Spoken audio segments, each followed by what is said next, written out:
Halo pemirsa, berjumpa lagi dengan kami di One News International TV One News.com. Sebanyak 34 tentara Kolombia diculik kelompok sipil bersenjata usai bentrokan yang menewaskan 11 gerilyawan FARC pembangkang di Guaviare. Insiden terjadi saat pasukan mengevakuasi daerah operasi militer yang menargetkan Komandan Kelompok Staf Umum Pusat. Informasi lainnya, Rusia mengklaim berhasil menenggelamkan kapal intai Ukraina di muara sungai Danube lewat serangan kapal cepat tanpa awak atau drone. Selengkapnya hanya di One News International.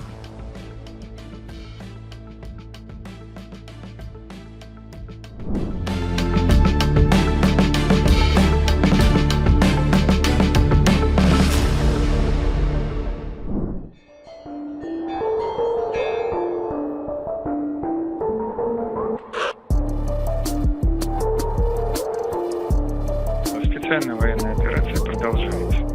Вы видите. Juru bicara Kremlin Dmitry Peskov menegaskan bahwa pihaknya masih mempunyai niat untuk melanjutkan perundingan perdamaian dengan Ukraina, walaupun masih terjadi adanya beberapa serangan besar.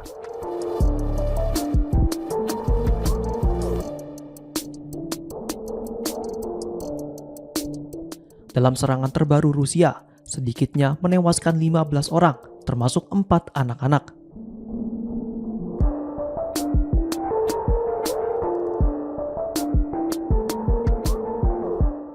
Menurut Presiden Vladimir Zelensky, bahwa serangan yang dilakukan oleh Rusia sebagai bagian dari upaya diplomatik untuk mengakhiri perang.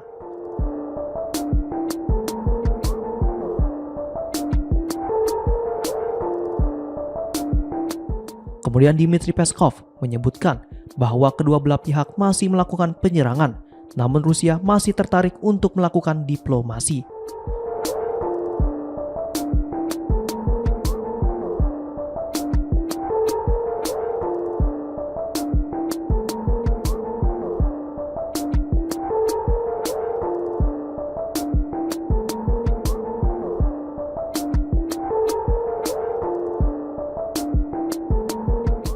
Peskov juga menegaskan bahwa serangan yang dilakukan oleh Rusia tidak menargetkan warga sipil, tetapi menargetkan militer Ukraina serta infrastrukturnya.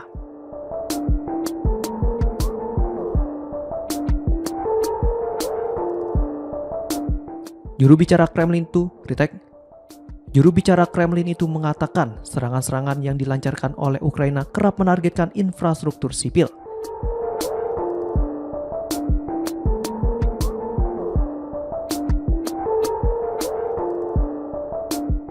Sementara itu, angkatan bersenjata Rusia disebut telah menjalankan tugasnya dengan baik.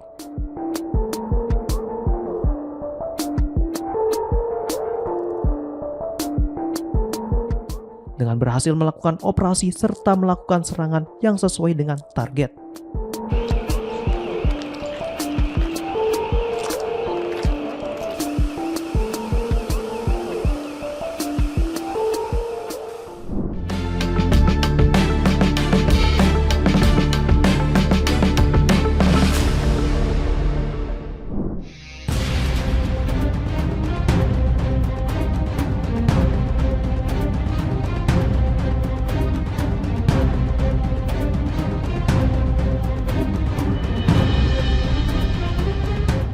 Setidaknya 34 tentara diculik oleh warga sipil bersenjata di kawasan hutan di Kolombia Tenggara setelah bentrokan yang menewaskan 11 gerilyawan.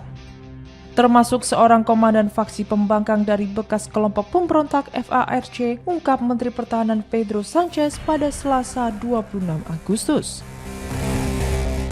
Bentrokan tersebut terjadi di wilayah pedesaan kota Madia El Retorno di Provinsi Guaviare di bagian tenggara Kolombia dan melibatkan anggota staf umum pusat. Sekelompok mantan pejuang FARC yang menolak perjanjian damai tahun 2016 dengan pemerintah.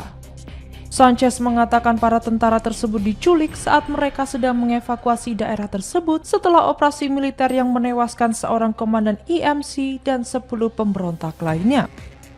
Pada hari Kamis 28 Agustus, delegasi pemerintah dan Komisi Tinggi untuk Perdamaian mengunjungi El Retorno, ungkap Komandan Umum Angkatan Bersenjata Kolombia dalam sebuah unggahan di X. Wilayah hutan tersebut dianggap sebagai koridor strategis untuk perdagangan narkoba dan dikenal dengan perkebunan koka yang luas, bahan utama yang digunakan untuk memproduksi kokain.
Kementerian Pertahanan Rusia menyatakan bahwa pasukannya telah menggunakan kapal cepat tanpa awak untuk melancarkan serangan terhadap kapal intai milik Ukraina.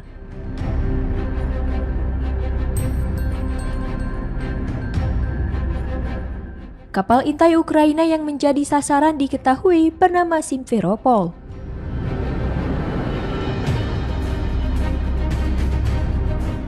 Saat insiden terjadi, kapal tersebut berada di kawasan muara Sungai Danube.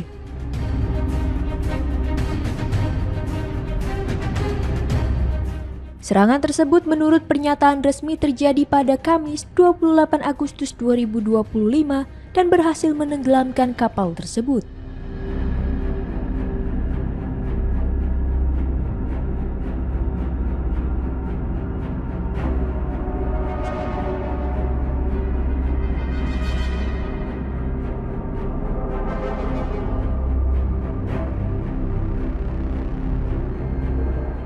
Sebagai bukti, pihak Rusia merilis sebuah rekaman video hitam putih tanpa suara yang disebut menunjukkan momen serangan berlangsung.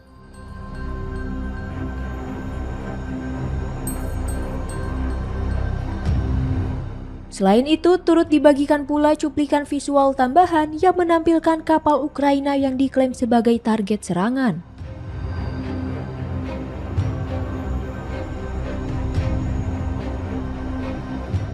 Meski begitu, hingga kini belum ada verifikasi independen yang dapat memastikan kebenaran dari klaim Rusia tersebut.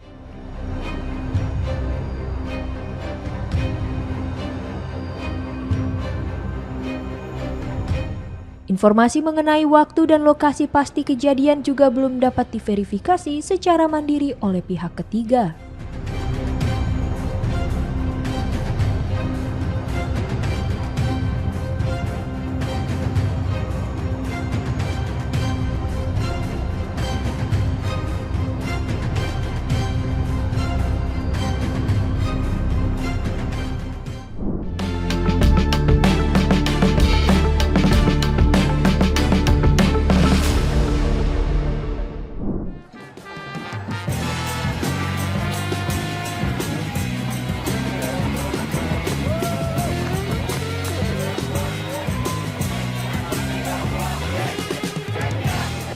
Para pekerja dari lebih dari 30 serikat pekerja dan organisasi perpawai di Washington DC pada hari Kamis 28 Agustus untuk memprotes kebijakan Presiden Amerika Serikat Donald Trump.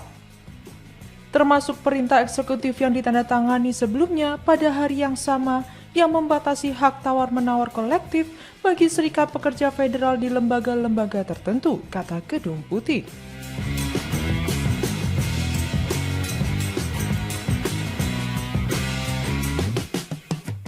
Unjuk rasa tersebut yang merupakan bagian dari kampanye musim solidaritas nasional menyoroti penghancuran serikat pekerja oleh perusahaan dan ketimpangan ekonomi.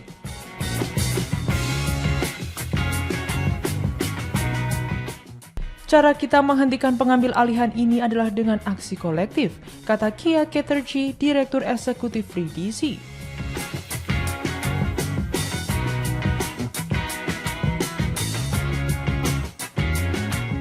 Unjuk rasa yang dimulai di DuPont Circle ini menandai demonstrasi hari buruh pertama dari akhir pekan di seluruh negeri, yang berhenti di lokasi-lokasi yang dituduh melakukan praktik anti serikat pekerja.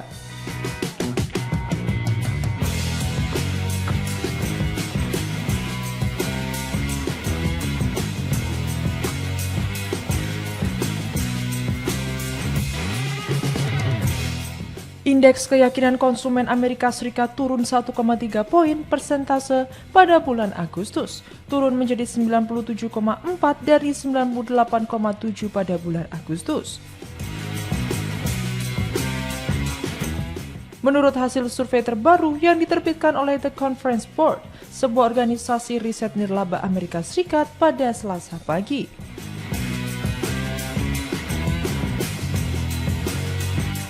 Penilaian konsumen terhadap kondisi ketenagakerjaan saat ini telah menurun selama 8 bulan berturut-turut.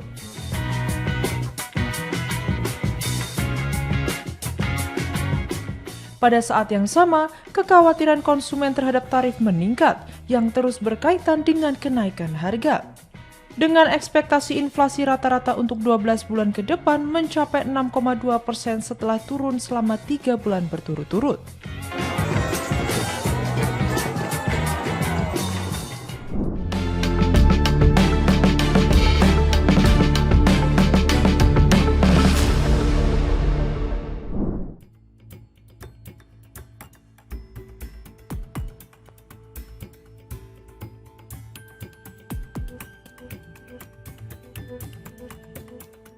Dewan Keamanan Perserikatan Bangsa-Bangsa resmi memperpanjang mandat pasukan sementara PBB di Lebanon atau UNIFIL hingga 31 Desember 2026. 在当前的脆弱局势下，联离部队的维稳重要作用不可或缺。在某个常任理事国罔顾地面局势的紧张现状， Hal itu dilakukan sebagai perpanjangan terakhir sebelum penarikan pasukan secara bertahap selama 1 tahun. 一意孤行，强行推动在1年多后关闭联立部队。这种强人所难、简单粗暴的做法，令人失望。 Resolusi 2790 yang disetujui secara bulat oleh 15 anggota Dewan mengatur penghentian operasi UNIFIL pada akhir 2026.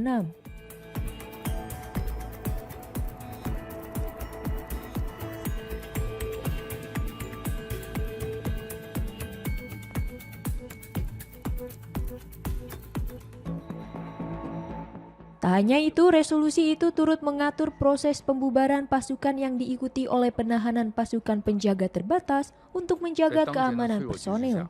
联离部队的维稳重要作用不可或缺。在某个常任理事国罔顾地面局势的紧张现状， Pemerintah Lebanon diminta untuk menghormati perjanjian status pasukan 1995, termasuk memastikan kebebasan bergerak dan perlindungan bagi UNIFIL. 这种强人所难、简单粗暴的做法。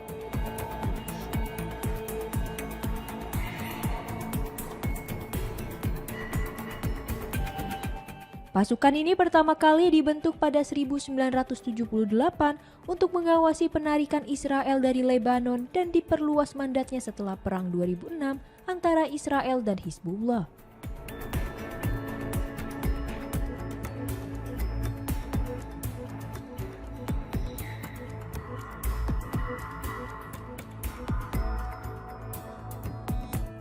Pengawasan itu bermaksud untuk memantau penghentian permusuhan dan mendukung penempatan militer Lebanon di wilayah selatan. 在某个常任理事国罔顾地面局势的紧张现状，罔顾黎巴嫩作为当事方的合理关切，罔顾安理会绝大多数 Wakil 成员的 tetap 强 Cina 烈 untuk 呼吁 PBB, Geng Shuang, 一意孤 menyatakan 行 dukungan terhadap 强行推 perpanjangan 动 mandat 在1 tersebut. 年多后关闭联立部队。这种强人所难、简单粗暴的做法令人失望。 Namun ia mengkritik sikap salah satu anggota dewan yang dianggap mengabaikan situasi di lapangan dan keprihatinan Lebanon dengan mendorong penghentian misi dalam waktu singkat.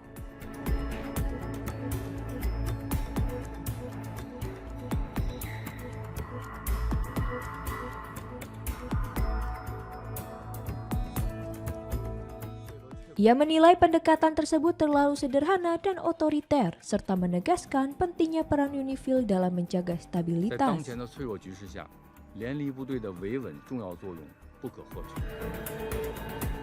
在某个常任理事国罔顾地面局势的紧张现状，罔顾黎巴嫩 Cina 作为当 menyerukan 事方的 semua 合理 pihak 关切。 untuk menyelesaikan perbedaan Mampu melalui alih dialog berjeda dan dulu mendukung dengan pelaksanaan Islam penuh yang resolusi 1701 pusing, demi tercapainya Xiang Xing perdamaian Freedom antara 在1年多 Lebanon 后 dan Israel. 关闭联立部队。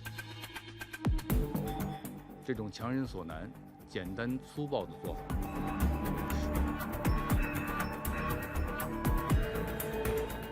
Geng juga menekankan bahwa operasi perdamaian PBB harus mencerminkan keputusan kolektif Dewan Keamanan, bukan kepentingan strategis sepihak dari beberapa negara.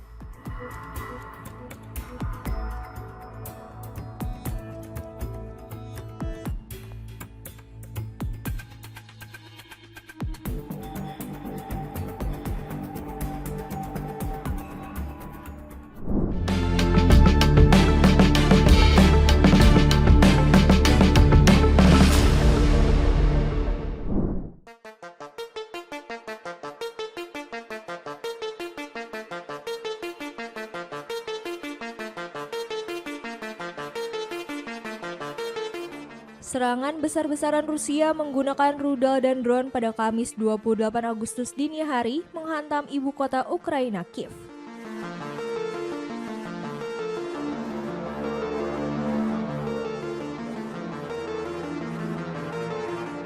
Dilaporkan sedikitnya 15 orang tewas, termasuk 4 anak-anak dan 38 orang lainnya luka-luka.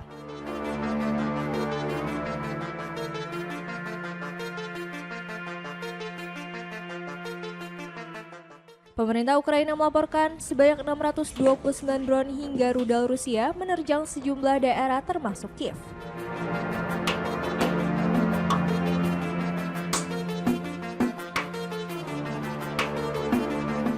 Selain merusak gedung-gedung di 7 distrik kota, dampak serangan itu juga terjadi di kantor delegasi Uni Eropa dan British Council.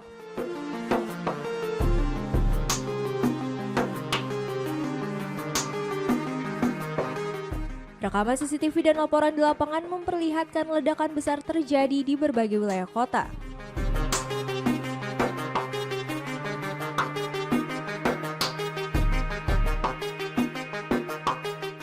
Presiden Ukraina Volodymyr Zelensky mengecam serangan itu sebagai jawaban Rusia terhadap upaya diplomasi internasional untuk mengakhiri perang.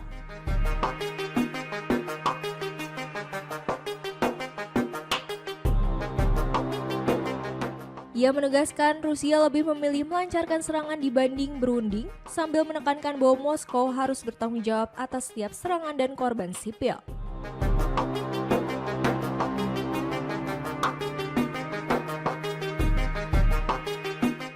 Presiden Komisi Uni Eropa Ursula von der Leyen memastikan staf delegasi Uni Eropa di Kiev dalam keadaan selamat meski gedung mereka rusak.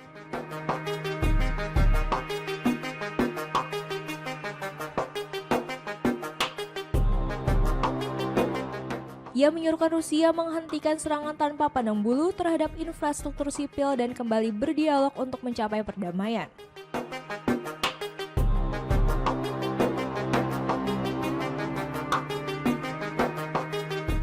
Von der Leyen juga menyatakan Uni Eropa akan menyiapkan sanksi baru terhadap Rusia dalam waktu dekat.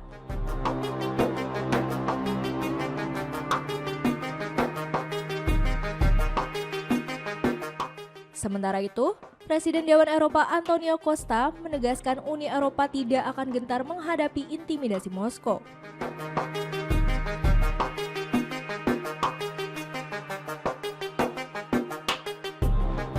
Serangan terbaru yang dilancarkan Rusia disebut sebagai salah satu yang terbesar dalam beberapa bulan terakhir, menandai meningkatnya eskalasi Rusia terhadap wilayah yang jauh dari garis terdepan.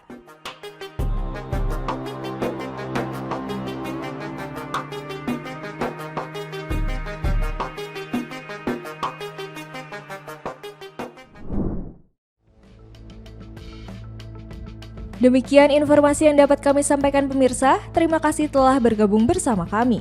Sampai jumpa di One News Internasional berikutnya setiap pukul 8 malam hanya di kanal YouTube TV One News.com.